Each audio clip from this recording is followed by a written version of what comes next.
contra a própria existência. Um chocalho rítmico, refrigerado a ar, que anuncia a chegada quarteirões antes de qualquer contato visual. Não existe, na história da mobilidade humana, um paradoxo maior do que este. Desenhado por ordem de um ditador genocida na Europa, abraçado por hippies na Califórnia, mas transformado em membro da família no Brasil, o Fusca não é apenas um carro, ele é um acidente geográfico na nossa cultura.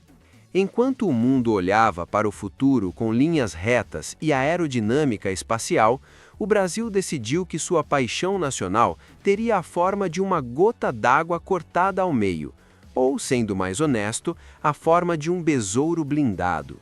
Olhe para ele, é a antítese de tudo que um carro esportivo deveria ser. O motor está no lugar errado, o porta-malas é uma piada de mau gosto, onde só cabe o estepe. E talvez, com sorte, uma caixa de ferramentas para quando ele inevitavelmente quebrar. E ele vai quebrar. Mas a genialidade não está na perfeição, está na persistência. A história oficial diz que a produção nacional começou em 1959, em um galpão em São Bernardo do Campo. Mas a verdade espiritual é que o Fusca sempre esteve aqui. Antes dele, o Brasil era um arquipélago de cidades isoladas por estradas de terra que engoliam sedãs americanos e cuspiam suas suspensões. O Fusca olhou para a lama vermelha do interior do Paraná, para as ladeiras de paralelepípedo de Minas Gerais e simplesmente não se importou. Onde o Impala atolava, o Fusca flutuava. Leve, tração traseira, fundo plano. Ele não foi feito para o asfalto tapete da Alemanha. Ele foi acidentalmente projetado para o caos do terceiro mundo. Há um cinismo encantador na engenharia dele. Ferdinand Porsche criou algo tão ridiculamente simples que a complexidade se tornou ofensiva. Refrigeração a ar significa que ele não ferve, porque não tem água para ferver. Se a correia estourar, você usa uma meia calça. Se o acelerador travar, você usa um arame de cerca. O Fusca democratizou a mecânica. Ele ensinou uma geração inteira de brasileiros que com um alicate e um pouco de raiva, você pode consertar qualquer coisa. Ele não pedia permissão para funcionar. Ele funcionava por teimosia.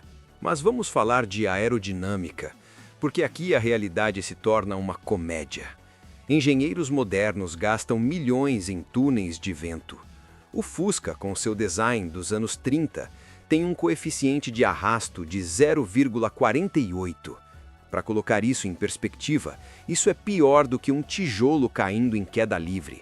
Na verdade, cientificamente falando, uma vaca pastando tem uma aerodinâmica melhor do que um Fusca a 80 km por hora. E mesmo assim, isso não importa. Porque ninguém compra um Fusca para cortar o vento. Você compra um Fusca para empurrar o ar para fora do caminho com a sutileza de um soco no estômago. Durante as décadas de 60 e 70, ele foi a moeda corrente do país. O pé de boi, depenado, sem cromados, era o ingresso da classe média para a liberdade. Enquanto o Opala era o sonho inalcançável dos diplomatas e o Maverick bebia gasolina como se o petróleo fosse infinito, o Fusca estava lá, levando 5 pessoas, um cachorro e as compras do mês, subindo a serra em segunda marcha, gritando aquele som agudo e asmático que aprendemos a amar. Ele era o equalizador social. O estudante falido tinha um, o médico tinha um, o taxista tinha um. E então o tempo passou. Os anos 80 trouxeram o quadrado, o moderno, o plástico. O Gol refrigerado a água chegou para matar o rei. O Chevette oferecia um porta-malas de verdade. O Fusca tornou-se obsoleto, uma relíquia barulhenta e apertada. Em 1986, a linha de montagem parou. O silêncio caiu sobre a fábrica da Volkswagen. Parecia o fim, parecia que finalmente tínhamos evoluído. Mas o Brasil é um país que vive em ciclos de nostalgia e crise. E em um movimento que só poderia acontecer aqui, na terra do absurdo, um presidente da República, no meio dos anos 90, decidiu que a solução para a economia não era a tecnologia de ponta, mas sim voltar no tempo. A ressurreição. O Fusca Itamar. Imagine a cena. O mundo lançando carros com injeção eletrônica multiponto, freios ABS, airbags, e o Brasil religa as prensas para fabricar um projeto de 1930. É como se a Apple decidisse relançar o telégrafo. E o mais bizarro, funcionou. As pessoas compraram, não pela lógica, mas pela alma, pelo cheiro de gasolina misturado com vinil esquentado pelo sol. Hoje, ele vive em dois mundos distintos. De um lado, os puristas, os Zé Frizinho, que pagam o preço de um apartamento em um exemplar placa preta, discutindo a tonalidade exata do azul diamante ou se a lanterna Fafá é original do ano. Do outro, a cultura underground, o Fusca Red Look, enferrujado propositalmente, rebaixado até lamber o asfalto, com motores envenenados, turbos pendurados para fora da tampa traseira, cuspindo fogo. O apizeiro que coloca um motor de Santana na traseira do besouro só para ver o mundo queimar. Essa dualidade é a essência do carro. Ele aceita tudo. Ele é uma tela em branco de metal curvo. Talvez a maior lição que essa barata mecânica nos deixou seja sobre a fragilidade do moderno. Carros de hoje são descartáveis.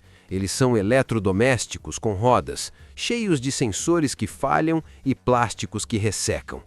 Daqui a 50 anos, onde estarão os SUVs de plástico que dominam as ruas hoje? Estarão em prensas de reciclagem. Mas o Fusca ainda estará lá. Em algum celeiro empoeirado no interior de Goiás, ou em uma garagem climatizada no Leblon. Alguém vai girar a chave, o motor de arranque vai fazer aquele som de tosse seca e o boxer vai acordar, tremendo, barulhento, poluente e absolutamente vivo. Ele sobreviveu ao nazismo, sobreviveu à ditadura, sobreviveu à hiperinflação, sobreviveu à autolatina, sobreviveu à modernidade.